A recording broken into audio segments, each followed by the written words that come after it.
नमस्कार दोस्तों, online YouTube channel पर आपका स्वागत है। दोस्तों, आज हम लोग चर्चा करेंगे हड़प्पा स्थल। और ये जो हड़प्पा स्थल है, ये वर्तमान के अंतर्गत जिस देश में है उस देश का नाम है पाकिस्तान। तो दोस्तों, सिंधु घाटी सभ्यता का जो पहला जो खोजा गया जो शहर था उसका नाम था हड़प्पा। तो बात करेंगे हम सबसे पहले इस हड़प्पा सभ्यता स्थल के बारे में। तो दोस्तों, हड़प्पा जो सभ्यता स्थल है ये सिंधु घाटी सभ्यता का एक प्रमुख स्थल था। और बात करें ये जो स्थल जो मिला है, ये जिस नदी किनारे मिला है उस नदी का नाम है रावी नदी। तो दोस्तों, हड़प्पा जो सभ्यता स्थल है वो किस नदी किनारे मिला है, तो उस नदी का नाम याद रखिएगा, रावी नदी के किनारे। फिर बात करें रावी नदी। इस रावी नदी को जो सबसे प्राचीन जो वेद है, जिस वेद को नाम दिया जाता है ऋग्वेद, और ऋग्वेद में इस नदी को क्या नाम दिया है, तो याद रखिएगा, ऋग्वेद में रावी नदी को परुष्णी नदी कहा है। ऋग्वेद में रावी नदी को क्या कहा है, परुष्णी नदी कहा है। और इस नदी के किनारे एक ऐतिहासिक युद्ध लड़ा गया था जिसका नाम है दसराग युद्ध। और ये जो दसराग जो युद्ध है ये परुष्णी या रावी नदी के किनारे लड़ा गया था। इस बात का उल्लेख ऋग्वेद के 7वें मंडल में है। जो ऋग्वेद के 10 मंडल है उनमें से 7वें मंडल में लिखा है कि रावी नदी के किनारे ये दसराग युद्ध लड़ा गया था। इस दसराग युद्ध में आर्यों की जो भरत शाखा का जो राजा सुदास था उसने 10 राजाओं के यानी अनार्य राजाओं के समूह को इस नदी किनारे हराया था। युद्ध का कारण ये था कि जो आर्यों की भरत शाखा का जो राजा सुदास था वो विश्वामित्र को हटा करके वशिष्ठ को अपना पुरोहित बना लेता है। इस बात से विश्वामित्र खफा होता है और ये युद्ध होता है और इस युद्ध में राजा सुदास विजय होता है। तो दोस्तों, रावी नदी के किनारे ये स्थल मिला है। इस स्थल की खोज की अगर बात करें तो ये 1921 के अंतर्गत इसकी स्थल की खोज की गई। और इस स्थल का खोज करता है वो माना जाता है दयाराम साहनी। दयाराम साहनी को इस स्थल का खोजकर्ता माना जाता है। फिर बात करें कि यहाँ उत्खननकर्ता में दयाराम साहनी के अलावा माधव स्वरूप वत्स का नाम भी जाना जाता है। तो दोस्तों, सिंधु घाटी सभ्यता में सबसे पहले जिस स्थल की खुदाई हुई उस स्थल का नाम है हड़प्पा। जिस स्थल को सबसे पहले खोजा गया और जिसकी खुदाई की गई उसी स्थल पर उस सभ्यता का नामकरण किया गया। इसीलिए सिंधु घाटी सभ्यता का एक नाम हड़प्पा सभ्यता मिलता है। याद रखिएगा, अगर लिखा मिले हड़प्पा सभ्यता तो समझना वो पूरी सभ्यता की बात कर रहा है। जबकि बात करें हड़प्पा स्थल तो केवल एक जगह की बात कर रहा है। वैसे पूरी जो सभ्यता है उसको हड़प्पा सभ्यता के नाम से जाना जाता है या सिंधु सभ्यता के नाम से जाना जाता है। जबकि सिंधु घाटी सभ्यता या हड़प्पा सभ्यता का एक स्थल का नाम था हड़प्पा, जो कि पाकिस्तान के अंतर्गत रावी नदी के किनारे वर्तमान में मौजूद है। दोस्तों, इस स्थल की खोज से यहाँ से पता लगा कि यहाँ के उत्खनन से 2 टीले मिले हैं। बात करें सिंधु घाटी सभ्यता के उत्खनन से 2 टीले मिले हैं। एक नाम दिया गया पूर्वी टीला और दूसरे को नाम दिया गया पश्चिमी टीला।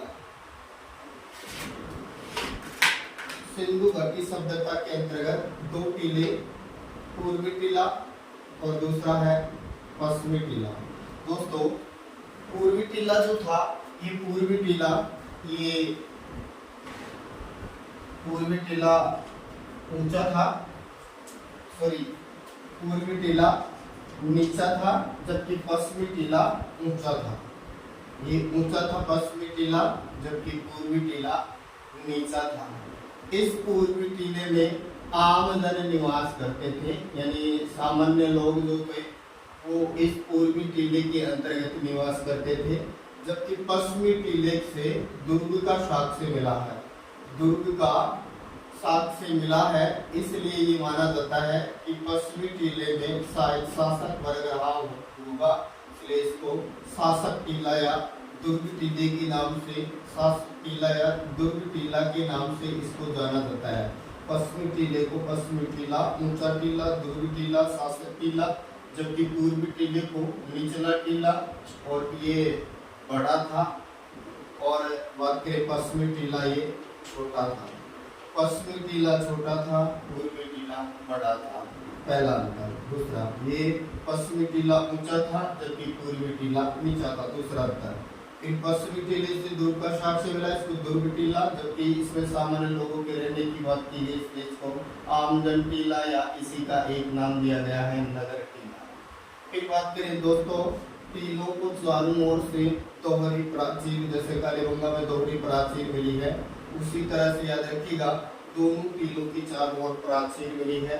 निर्माण जो मिला है वो ईंटों का मिला है, और बात करें तो ये जो ईंटें मिली है इनका अनुपात 4:2:1 है, अर्थात ईंटों का अनुपात सेम है। इससे पता लगता है कि इन लोगों को मापक का ज्ञान था, अर्थात ये लोग मापनीय मापक से परिचित थे।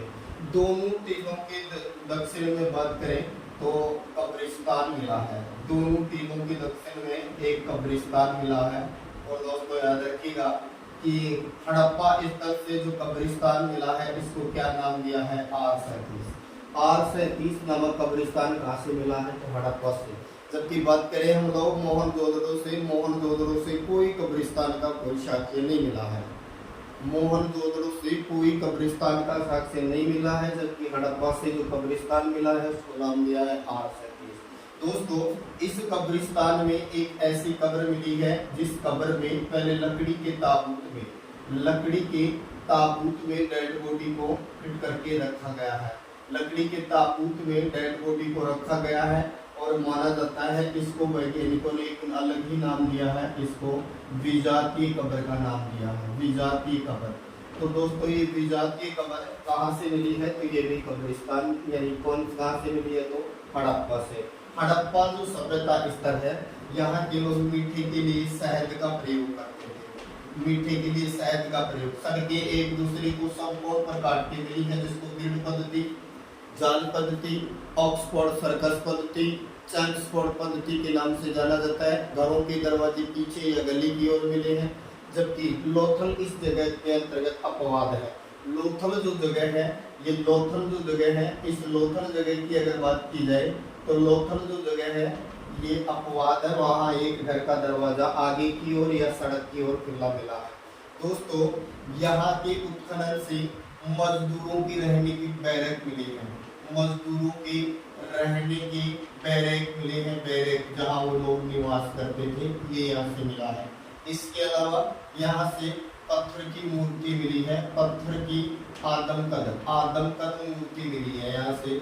इसके अलावा बात करें दोस्तों यहाँ से और बात करें तो एक महिला की मूर्ति मिली है, महिला की मूर्ति मिली है, महिला की क्या मिली है, यहाँ से एक मूर्ति मिली है, और उस महिला की नाभि से गेहूं का पौधा उग रहा है, अर्थात एक यहाँ से एक ऐसी मुद्रा मिली है जिसके अंतर्गत महिला की गर्भ से गेहूं का पौधा उग रहा है, इसको पृथ्वी देवी या कहीं की धरती माता माना गया है, इसको पृथ्वी देवी, क्योंकि ये लोग सिंधु घाटी सभ्यता के लोग धरती को उर्वरता की देवी के रूप में पूजते थे, उर्वरता की देवी के रूप में धरती माता को इस सभ्यता के लोग पूजा करते थे, इसलिए उर्वरता की देवी के रूप में शायद इस सभ्यता के लोग इसको पूजते हो। इसके अलावा यहाँ से एक ऐसी मुद्रा मिली है जिस मुद्रा में एक बाज है, और ये जो बाज है अपने पैरों में एक सर्प को दबाए हुए है, बाज है वो पैरों में सर्प को दबाए हुए है। इसके अलावा दोस्तों यहाँ की अगर कब्रिस्तान की बात करें तो कब्रिस्तान में कुत्ते यानी इंसान के साथ में कुत्ते को दफनाने का प्रमाण मिलता है। इसके अलावा यहाँ से कांसे के दर्पण मिलते हैं, कब्र में कांसे के दर्पण मिलते हैं, कुत्ते को दफनाने का प्रमाण मिलता है। ये बातें हम सारी जो बातों की जो चर्चा कर रहे हैं ये कौन से स्थल की बात है, तो ये हड़प्पा स्थल की बात है। तो दोस्तों ये जो हड़प्पा स्थल है ये सिंधु घाटी सभ्यता का खोजा गया पहला स्थल है जहाँ खुदाई की गई। ये स्थल रावी नदी किनारे है, रावी नदी इसको ऋग्वेद में परुष्णी कहा। रावी नदी इसका उद्गम हिमाचल प्रदेश के अंतर्गत जो रोहतांग कर रहा है उसके पास से होता है, इसी को नाम दिया गया परुष्णी। ये जो रावी नदी है इसी के किनारे लाहौर बसा है, इसी के किनारे जहांगीर का मकबरा बना हुआ है।